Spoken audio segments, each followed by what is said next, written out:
Yo, JD here, and as always on F1 2017 here today. And for this video, I thought this would be good to actually just try and showcase my current ability level with the wheel and the wet, because having now recently qualified for the Pro Draft through the esports race that I won in Catalonia, and that was done on the controller, obviously, as you saw in the video, which I'll put a link into the description down below. I know I need to improve my wet pace. Not massively, I don't think, but definitely need to gain a lot more confidence in it, because apart from time trial, which I've done a fair amount in the wet, I have not. I think I've probably done maybe five laps, probably max ever, online, like with the wheel. Apart from I did that, what was it, the Spain race at AOR? I did that. That was pretty much the first time online with the wheel in the wet.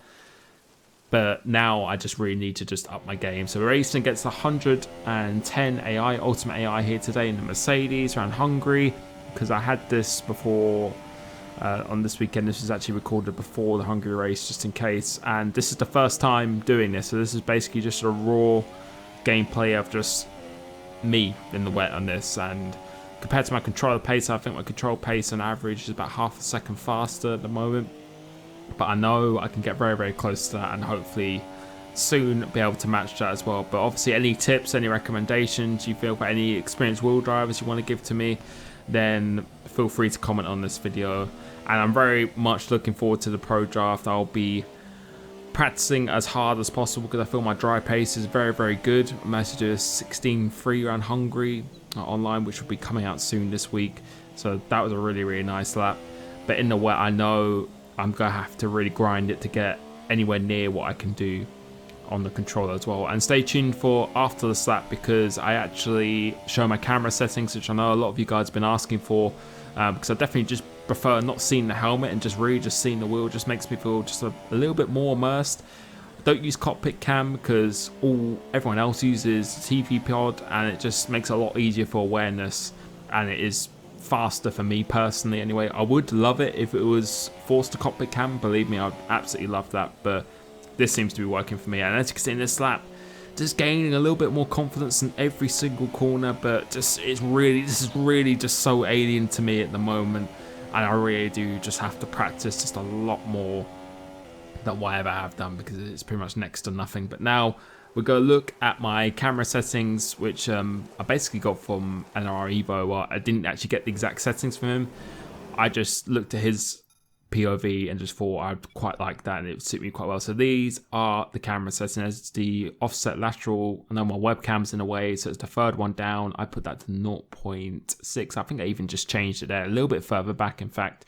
And you can see everything else is pretty much on default. And that's my camera setting. So we've got 3 lights, 4 lights, 5 lights, and away we go now, trying to get a good starting lean mix, because they're almost already losing the car already, as I said, against the Ultimate AI. So hopefully this should be a pretty good test for me. I'll put it on 5 laps at the start, but we've already been boxed in, and yep, already got a little bit of damage. So we're going to restart that again, as you can see, and just to see if we could just have another good start. So on the grid again, 2 lights, 3 lights, 4 lights, 5, and away we go now. Getting a very, very poor start, not a good start at all, but hopefully this will just generate my racecraft ability a bit more. I think that's really what I need to improve the most in the wet, is just really racing wheel to wheel, because it's just a lot more adjustments you have to make and everything as well. So we come out in 8th place after turn 1 and get some really insane traction up this. This is the setup I used at Hungary, the one that you saw at the beginning of this video with 611 wings, 10 ballast. I thought that worked very well. 11 ballast, just a little bit too twitchy, a little bit too much rotation on the car for me, but it seems to work pretty well in the dry and the wet as well. You can see using the lean mix through here now, and just constantly feeling the car all the time. The biggest difference for me is, compared to the controller and the wheel in the wet, is the controller, it gets more vibration in the wet than it does in the dry, whereas the wheel, the force feedback really becomes pretty light compared to what it is in the dry. That the feeling through the wheel is just a little bit floaty. It feels kind of like you're on a hovercraft a bit, and the good thing about the controller is that on the triggers they rumble and vibrate, so when you're locking up it will vibrate.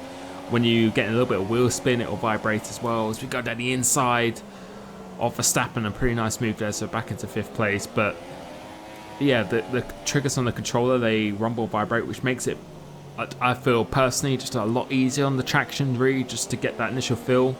As I said, I don't feel it is really the faster device. I just feel in changeable conditions and just getting up to speed quickly, if you haven't done a track in a wet before, it's much easier to get up to your potential limit speed than it is on the wheel, if that makes any sense. I still think they can go as quick once you get used to it on the wheel, but I think it'll just take you a lot longer to find that limit, and definitely I think it's a lot easier to be more consistent on the controller. That's one thing I definitely will say, that's for sure. But now we've made up some positions. As I said, just gaining just that confidence every single corner, really, just pushing it that centimetre or just that metre a little bit more every single lap on each corner.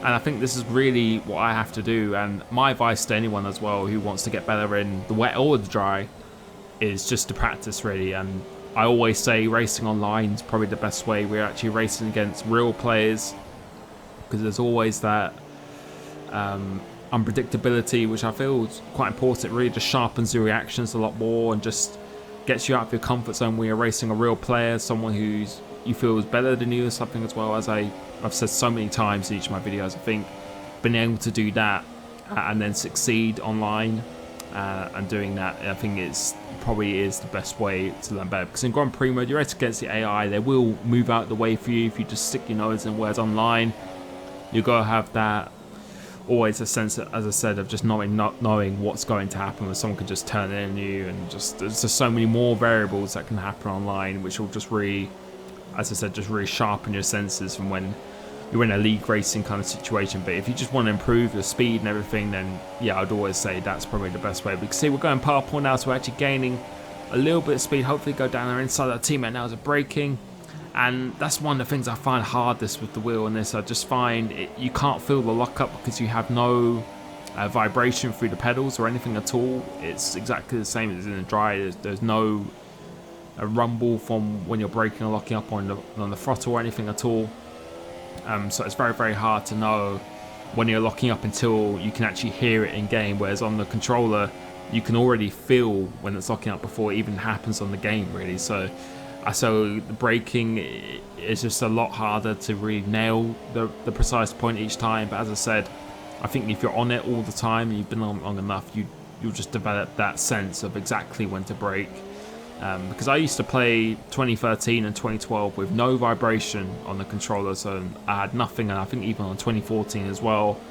So pretty much all the F1 games I've played on the controller, apart from 2016 and 15 and 17, I had no vibration at all, and I did pretty well in those games. So you can get used to anything if you stick at it for long enough, in my opinion. But now, as I said, we'll just gain that confidence a little bit more now, trying to catch Raikkonen. I'm not sure who's in the lead. I think that's probably Vettel, his teammate, in the lead. As I said, you just got to be really, really cautious. See that snap of oversteer? It's something I just have to really get used to now. I've actually turned up my force feedback as well, which is quite a few people have recommended to me. It's on about 65 now. Normally I have it on 60, but just upping it about 5 or so % just to get that little bit more feeling. Managing to spot the braking point nicely without locking up, which is what I was really trying to do, is trying to trail brake properly here. Changing the fuel mixtures, as you can see, from lean to rich and then back down to lean again. Trying to do a late apex through here. Short shifting as much as possible. Try and stay in higher gears than you usually did. And coming through this corner, going through here, I think this is probably going to be a 6th gear, or 5th gear actually coming through here. And you can see we're gaining quite a bit of time now. And at this point I was feeling pretty just into the rhythm just a lot more. I can see I'm just taking a little bit more risk, getting a little bit more oversteering moments. It just means I'm just being a lot more, I don't know, a lot more confident on the power. I'd say more confident to actually catch the side rather than just delaying it until it was completely straight. And you see people like the Flying Finn, Patrick Coles and people like that, they're always correcting the car. They just have the confidence to know when it's going to oversteer. But you can see now, definitely feel I'm just starting to gain a little bit more. We're 4 temps up on our lap at the moment. Come through here in 3rd gear last minute just to stop the car from spinning out as much as possible. Braking at the parade sign. Hopefully we can maybe try and get Vettel into this turn 1, but I think it's probably going to be quite difficult. No DRS, of course. Braking at the black box. You normally do brake at the same points as you do in the dry, maybe just 5 to 10 meters later, but there's not really too much difference at all. Coming across the line, I've gone 7/10 faster now, so I've done a 33.0. It's pretty good. I think we're going to be a little bit too far back. We can see we're braking pretty late, hitting it about mid-apex, trying to get some really good traction come off here now, which we do. We get an absolutely insane launch come off here, and we should be a move coming into here now as we're going to go down the inside of Vettel. Try not to make any contact with him. Go give him the inside for his next corner. Trying to hold it around the outside, making just a slight bit of contact, but we should, hopefully, with that Mercedes, then you get the inside for the top of the hill. Gonna leave some room for him on the exit. He goes out wide, and we're still going side by side, going through this corner here.